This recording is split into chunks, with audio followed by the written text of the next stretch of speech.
हाय मेरे JKT and welcome to Edu Captain channel once again. तो भैया फाइनली आज हम उस चैप्टर की प्रैक्टिस करने जा रहे हैं जिसने बोर्ड्स के टाइम पर बच्चों की नींद और चैन दोनों छीन रखे थे। भैया चैप्टर का नाम है इशू ऑफ शेयर्स। ठीक है, इशू ऑफ शेयर्स बहुत ही ज्यादा वेटेज का चैप्टर था आपके बोर्ड्स में, और बिलीव मी सीयूईटी में भी आप इसके 4 से 5 क्वेश्चन मतलब 20 से 25 मार्क्स का तो आप एक्सपेक्ट कर ही सकते हैं आउट ऑफ योर 200। भैया ये भी अच्छी खासी वेटेज लेकर बैठा है सीयूईटी में। ठीक है, तो जल्दी से स्टार्ट करते हैं। आप लोगों को आइडिया लगेगा कि कैसे क्वेश्चंस की प्रैक्टिस आप लोगों को इस पर्टिकुलर चैप्टर के थ्रू करनी है।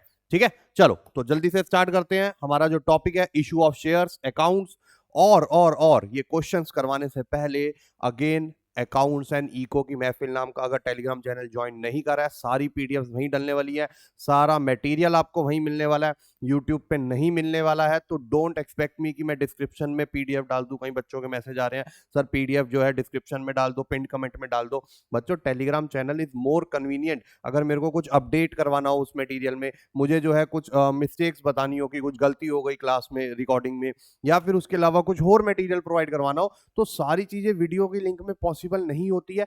एक आपका गो टू सॉल्यूशन है टेलीग्राम चैनल, जाकर ज्वाइन कर लो। हम आपसे कुछ पैसे तो मांग ही नहीं रहे, ना हमको कुछ कह रहे हैं कि ये करना पड़ेगा, स्टोरी डालनी पड़ेगी, कुछ भी नहीं है। सीधा आओ और ज्वाइन करो और मटेरियल देखो, और आपके जो डाउट्स हैं वो वहीं पर क्लियर होने वाले हैं। ठीक है, तो अकाउंट्स एंड इको की महफिल नाम का चैनल है।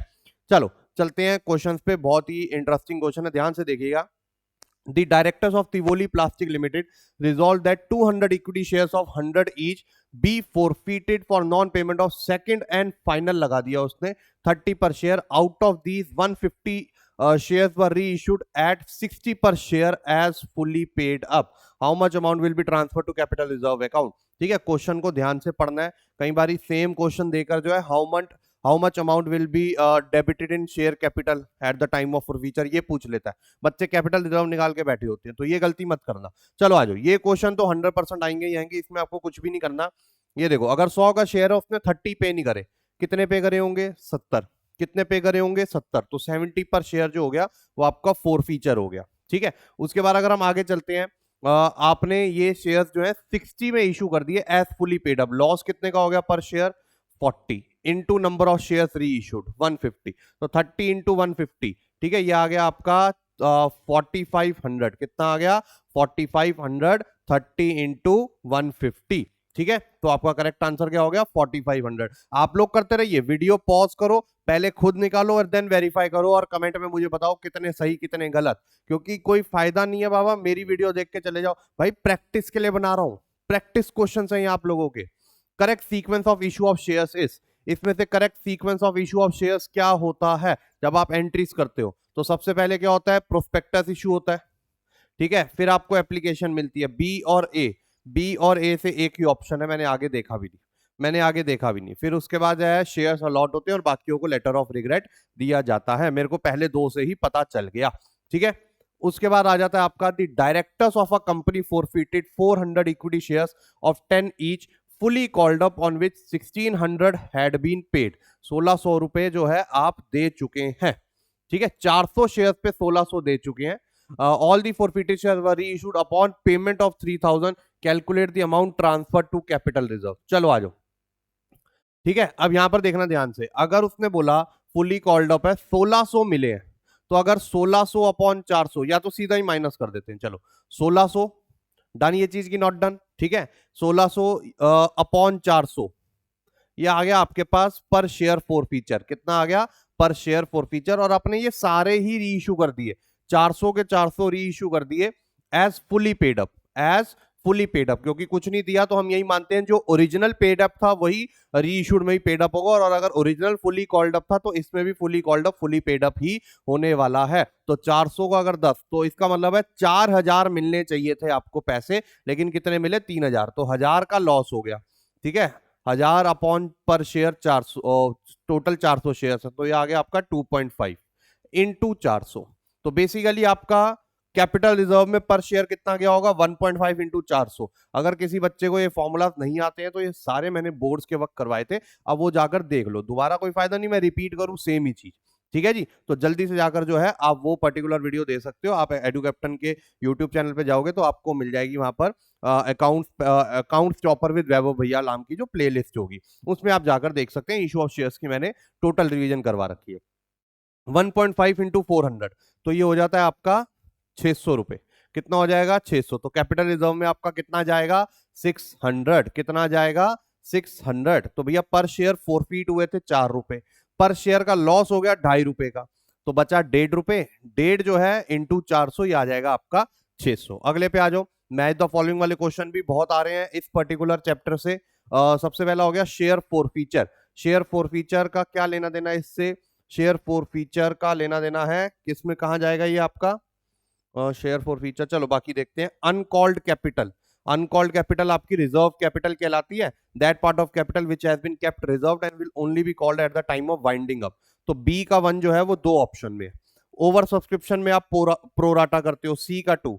बी का 1 सी का 2 एक ही ऑप्शन में दिख रहा है, दैट इज ए पार्ट। ठीक है। शेयर फॉरफीचर हमारा कैपिटल रिजर्व निकलता है शेयर फॉरफीचर से, और discount on issue of shares is only allowed at the time of री इशू। तो ये हमारा प्रॉपरली मैच हो गया। तो जरूरी नहीं है कि अगर हमें एक नहीं मिला तो हमारा आंसर कभी सॉल्व ही नहीं हो पाएगा। ठीक है जी। अगर हमें बाकी भी मिल जाते हैं हमारा आंसर मिल जाएगा।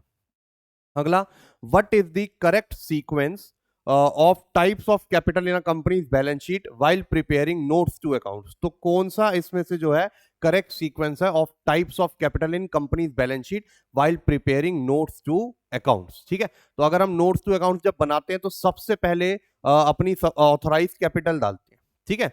अब डी से एक ही ऑप्शन है, मैंने आगे देखा ही नहीं। लो, डी से स्टार्टिंग में एक ही ऑप्शन है।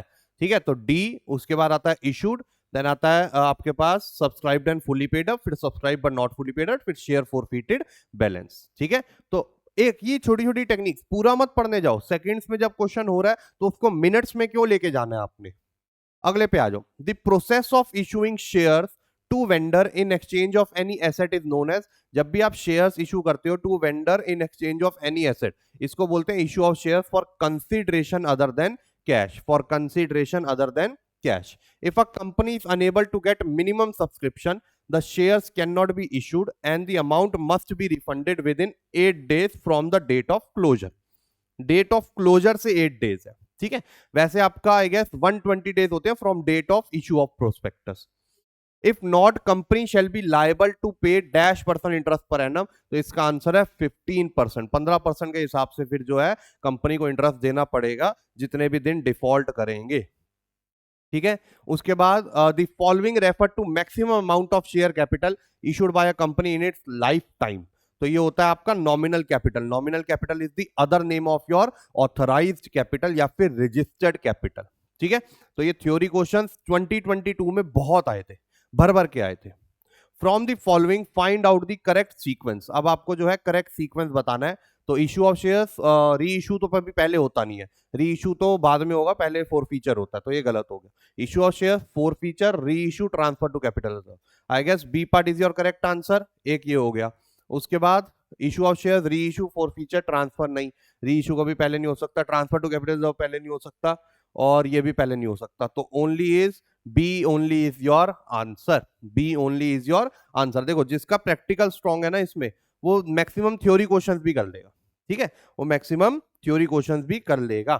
If a share of ₹10 on which 8 is called up and ₹6 is paid up is forfeited. अगर 10 के शेयर पे 8 रुपए ही कॉल्ड अप है, state with what amount the share capital account will be debited. Forfeiture के वक्त, फॉरफीटेड लिखा हुआ ना, तो फॉरफीचर के वक्त शेयर कैपिटल सिर्फ कॉल्ड अप वैल्यू से डेबिट होती है। ठीक है। तो अगर 8 रुपए कॉल्ड अप है तो आंसर हो जाएगा 8। उसने यहां पर, मैं यही बता रहा हूं ना, बच्चे यहां पर जो है कैपिटल रिजर्व ये सब निकालने की कोशिश करते हैं, मांगता कुछ हो रहा है वो। Nominal capital is that part of authorise capital. Nominal capital authorise ही होता है। ठीक है। तो ये हो जाएगा D part, maximum amount of share capital that a company is authorise to issue. इससे ज्यादा जो है शेयर वो नहीं इशू कर सकते। ठीक है। Which of the following statement is correct in context of share capital? इसमें से कौन सी स्टेटमेंट करेक्ट है in context of share capital? तो अगर मैं बात करूं, यहां पर देखिए, authorise capital is always more than issued capital. Not always, equal भी हो सकता है। Issued is always equal to authorise, ये तो गलती है, ऑलवेज नहीं होता। ठीक है। Authorized capital can be more or equal but cannot be less than issued capital. This is the most appropriate and correct statement out of all. ठीक है, ऑलवेज मोर नहीं होता, इक्वल भी हो सकता है, तो इक्वल या मोर होगा. ठीक है. Subscribed and fully paid up share capital is. Subscribed and fully paid up में दो कंडीशन सेटिस्फाई होने की जरूरी है. एक की पूरा नॉमिनल वैल्यू कॉल्ड अप हो गया हो और मिल भी गया हो. ठीक है. अगर सब्सक्राइब्ड कैपिटल होता है, subscribed and not fully paid up के बजाय, या subscribed and fully paid up के बजाय सिर्फ सब्सक्राइब्ड कैपिटल होता, तो डी पार्ट आंसर होता कि पूरा कॉल्ड अप कर लिया. ठीक है. या पूरा कॉल्ड अप भी नहीं कर लिया, कि मतलब कितना कॉल्ड अप कर लिया, उस पर ही फर्क पड़ता है. अच्छा, called up capital, paid up capital, subscribe capital, ये अच्छे से पढ़ना, ये बहुत इंपॉर्टेंट है, ये अच्छे से पढ़ना. अगला, Apple Orchids Limited issued 2 lakh equity shares of 10 each at par, payable 4 on application, 3 on allotment, and balance and first and final call. It receives 6,80,000 as application money. The amount it should receive on allotment will be, आ जाओ, 2 lakh equity share issue करे उसने. ठीक है. और 10 का था payable, 4 on application. तो अगर 2 लाख इंटू 4, 8 लाख उसको टोटल मिलने चाहिए थे एप्लीकेशन पे, लेकिन कम मिले. तो हम ये देखते हैं क्या मिनिमम सब्सक्रिप्शन पूरा हुआ. ठीक है. मिनिमम सब्सक्रिप्शन कितना होता है? 90%. तो अगर 8 लाख का 90% देखें तो 7,20,000 तो मिलने चाहिए थे, लेकिन मिले कितने? 6,80,000. कितने मिले?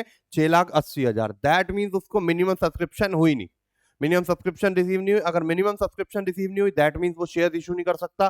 तो अलॉटमेंट पे क्या मिलेगा? ठेंगा, नील. क्या मिलेगा? ठेंगा. समझ आई ये बात कि नहीं समझ आई? ये ट्रिक क्वेश्चन था. ठीक है.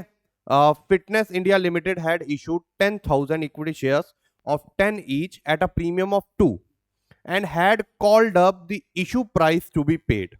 ठीक है. पूरा का पूरा इशू प्राइस उन्होंने मंगवा लिया. 10 + 2 12. It forfeited 1,000 equity shares of 10 each on which it had received 4,000. ठीक है.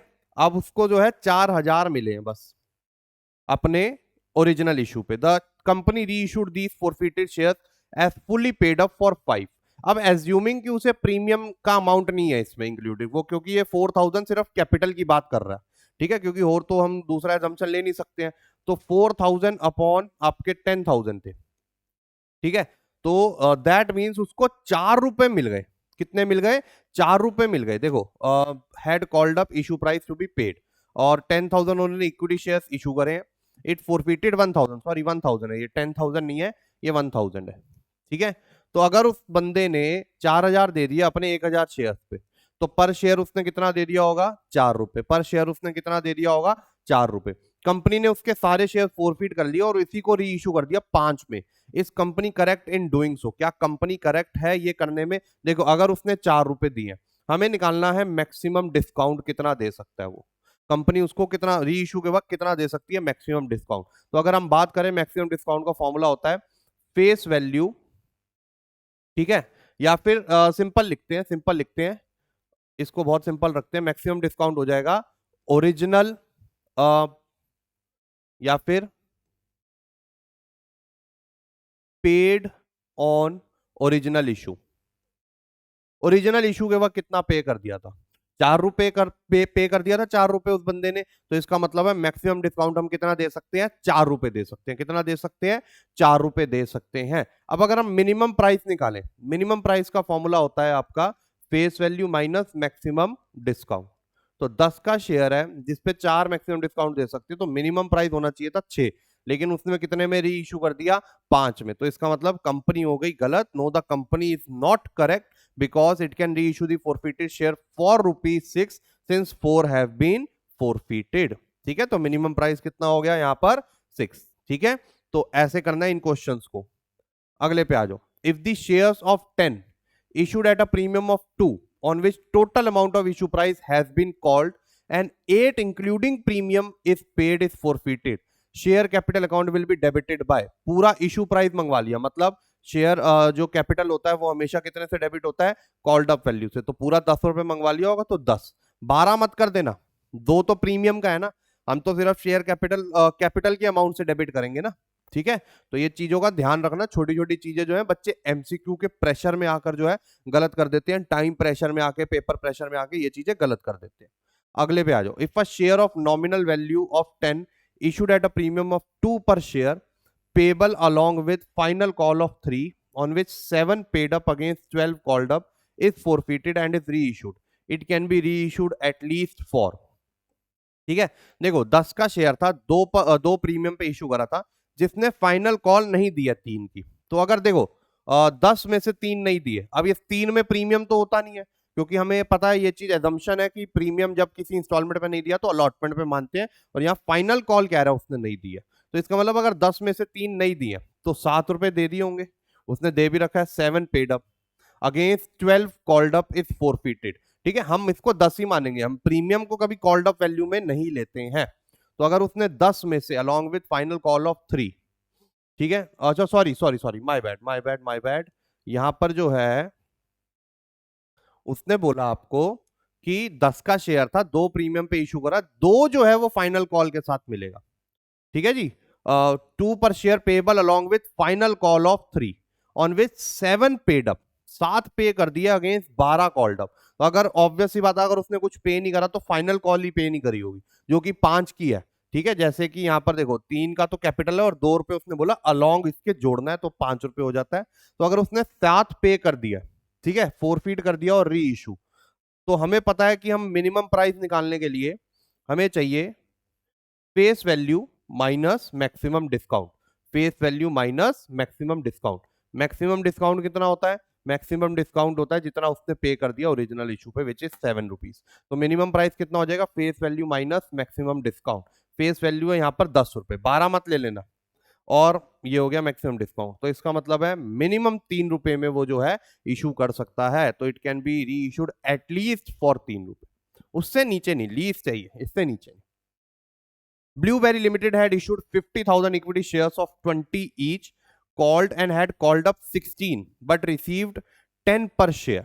Share capital account will be credited by equity share capital account. अच्छा, उसने कहीं पर भी फोरफीट नहीं बोला, उसने बोला है ब्लूबेरी ने इशू करे 50,000 शेयर, जो 20 के एक शेयर है, मंगवाए अभी तक 16 ही है और मिले 10 है, तो क्रेडिट भी उतना ही होगा जितने कॉल्ड अप है। देखो सेम रूल फॉलो होता है, फोर फीचर में शेयर कैपिटल उतने से डेबिट होता है जितना कॉल्ड अप है, और नॉर्मल इशू में क्रेडिट उतने से होता है जितना कॉल्ड अप है। तो यहां पर कॉल्ड अप कितना है? यहां पर कॉल्ड अप है आपका 16 और नंबर ऑफ शेयर्स है 50,000। उसने पर शेयर के हिसाब से पूछा, तो आंसर 16 हो जाएगा। आंसर क्या हो जाएगा? 16। शेयर कैपिटल अकाउंट हमेशा कॉल्ड अप वैल्यू से ही क्रेडिट होता है। अगला assertion reasoning, a company is an artificial person created under provisions of law and has a separate legal entity with perpetual succession। भैया ये तो ट्रू है, पूरी डेफिनेशन ही लिख दी उसने कंपनी की। A company is legal entity set up by a group of individuals promoters under provisions of Companies Act, under law का दे दिया उसने, and it can own property in its name। artificial person, a person है, has separate legal entity and can be sued or be sued, can sue or be sued। death, leniency, bankruptcy of a company act, it can bankruptcy of a shareholder does not affect continuation। ये भी true है और इसकी explanation भी true है, तो answer हो जाएगा B part. Both A and R are correct and R is correct explanation of A. assertion अगला, a public company must have at least 7 members and any number of shareholders, true है।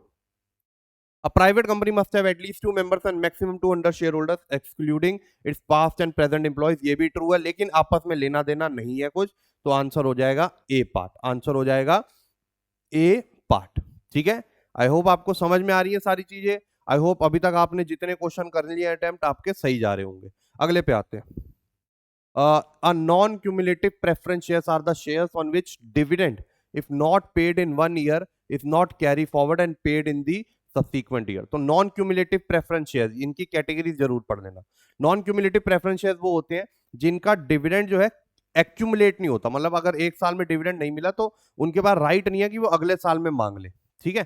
तो non cumulative preference shares are the shares on which dividend if not paid in 1 year is not carry forward and paid in the subsequent year, ये true है। Non convertible preference shares are the shares which are non convertible into shares और new debentures, ये भी true है, ठीक है। तो answer हो जाएगा ए पार्ट, कि दोनों ट्रू है लेकिन आपस में लेना देना नहीं, क्योंकि अलग अलग बातें कर रहे हैं। Non cumulative preference shares are the shares on which dividend if not paid in 1, ये आई गेस रिपीट हो गया ये, ठीक है। आंसर इसका ए ही रहेगा। अगले पे आते हैं। अब यहां पर देखना ध्यान से, ये लास्ट ईयर के 2023, अभी तक 2022 के थे। Application money should be at least dash % of face value of share, the amount of call should not exceed -% of face value of share, minimum subscription of a capital can not be less than of 90%, ये पता है हमें। सी का to जो है एक ही option में दे रखा है, फिर भी हम वेरीफाई कर लेंगे। डी का 3 कॉल इन अरियर्स पे जो है हमेशा 10% लगता है, ठीक है। उसके बाद ए का 4 एप्लीकेशन मनी जो है वो एटलीस्ट फेस वैल्यू के 5% तो होनी चाहिए, और the amount of call should not exceed 25%, मतलब कोई भी इंस्टॉलमेंट जो है वो 25% से ज्यादा नहीं हो सकती है फेस वैल्यू के, ठीक है। अब आप क्वेश्चंस में भले ही देख लो, कॉल की बात हो रही है, कॉल की, यहां पर फर्स्ट कॉल, सेकंड कॉल, ये वो एक्सेट्रा, ठीक है। चलो, तो आंसर हो गया आपका ए पार्ट, ए का 4, बी का 1, सी का 2 एंड डी का 3। अगले पे आते हैं, find the correct sequence of procedure of issue of share. अच्छा, एक चीज आपने पीछे नोटिस करी कि मैं ए पार्ट और बी पार्ट दोनों में डाइसी था, तो मैंने जब सी पार्ट से आंसर निकाला तो एक ही ऑप्शन मिला, और डी से उसको वेरीफाई करा तो वो कंफर्म हो गया। तो टेंशन नहीं लेनी अगर पहला या दूसरा नहीं आता हो, ठीक है, आगे जरूर मिल जाएगा आपको, ये गारंटी है।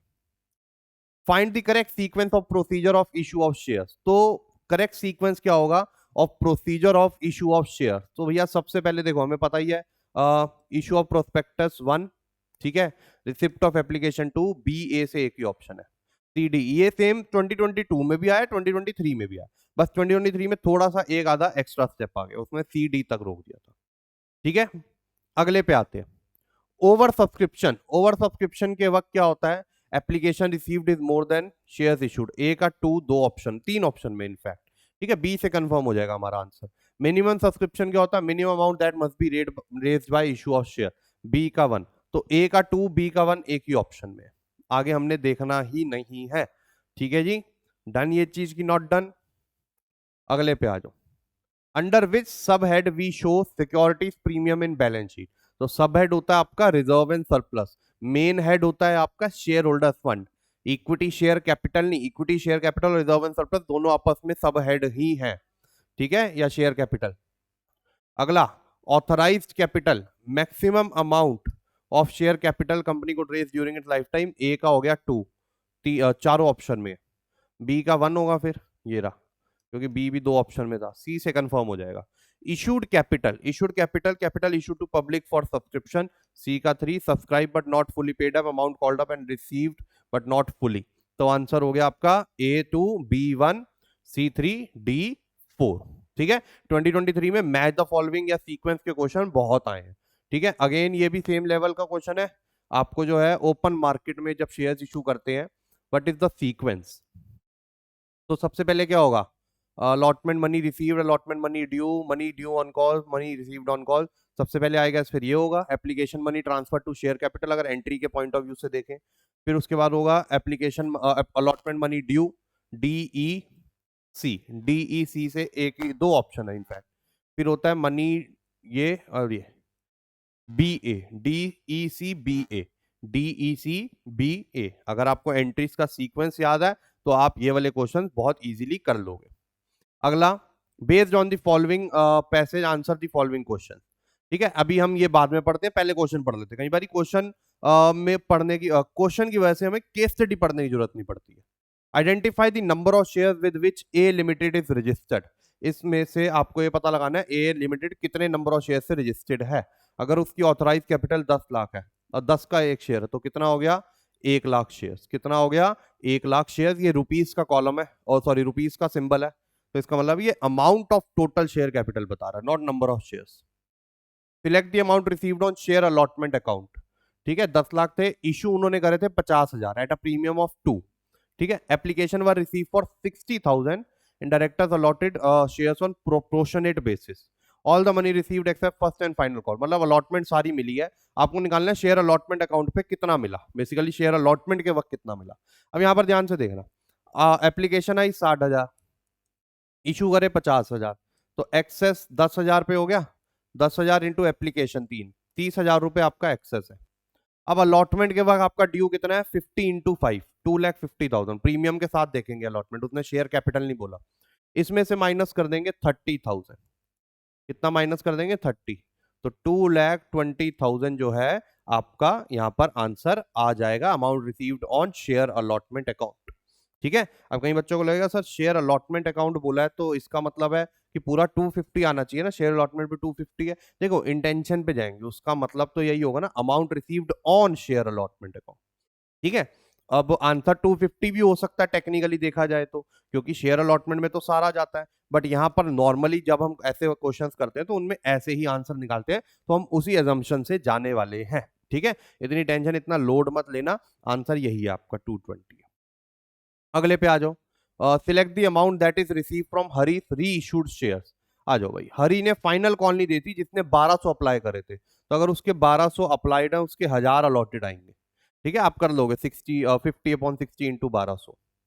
ठीक है, his shares were forfeited and later half of his shares were reissue. तो उसने अपने 1000 शेयर्स पे फाइनल कॉल नहीं दी थी, तो फाइनल कॉल, ये 5 का मतलब क्या होता है, ये है 3+2, तो 3×3=6, फाइनल कॉल आ गई 4 रुपए की। तो उसने 4 नहीं दिए, 6 रुपए दे दिए।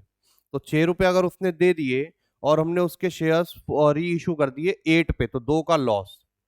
ठीक है, इनटू नंबर ऑफ शेयर्स री इशूड 500, हाफ है ना, तो 500 इंटू 4, 2000, 1 मिनट रुक जाओ, 4×500, कितने शेयर्स हैं उसके भाई, ये shares were forfeited and later half of his share, select the amount that is received from Hari's reissued share. Sorry, capital reserve नहीं निकालना, कैपिटल रिजर्व 2000 आ रहा है इसमें, लेकिन हमको कैपिटल रिजर्व थोड़ा ना निकालना, हमें तो निकालना हरी के री इशूड शेयर्स पे कितना पैसा मिला, तो 500 शेयर्स री इशू हुए उसके हाफ फॉरफिट करके, और 8 के हिसाब से हुए, तो कितना आ गया आंसर, 4000 रुपए। ठीक है, इतने इजी क्वेश्चन है। उसके बाद identify the account to which discount allowed on the issue of share should be debited. तो वो जाता है आपका फॉरफिटेड शेयर अकाउंट में डेबिट होता है, ये तो हमें पता ही है, जो डिस्काउंट री इशू के वक्त करते हैं। Balance if any left in the share forfeited account relating to reissued share should be transfer to capital reserve. Reserve capital मत कर देना, आधे बच्चे कर देंगे reserve capital. Capital reserve is your correct answer. ठीक है, तो आई गेस आपको अच्छे से समझ में आ गए question. That's all for the video. ठीक है, थ्योरी क्वेश्चंस, आपके प्रैक्टिकल क्वेश्चन कैसे आएंगे, सब मैंने आपको करवा दिया। ठीक है, तो बस अपना प्यार बरसा दो भैया जल्दी से इस वीडियो पे कि सर मजा आ गया सर, सर ऐसे ही करते रहिए सर, कंटिन्यू करते रहिए, मजा आ रहा है सर, हमारी प्रैक्टिस अच्छी हो रही है, सो दैट मुझे भी थोड़ा सा प्रोत्साहन मिले कि भैया हाँ I am going in right direction. ठीक है, चलो तो मिलते हैं हम आप लोगों को नेक्स्ट वीडियो में, तब तक के लिए bye bye, take care and have fun.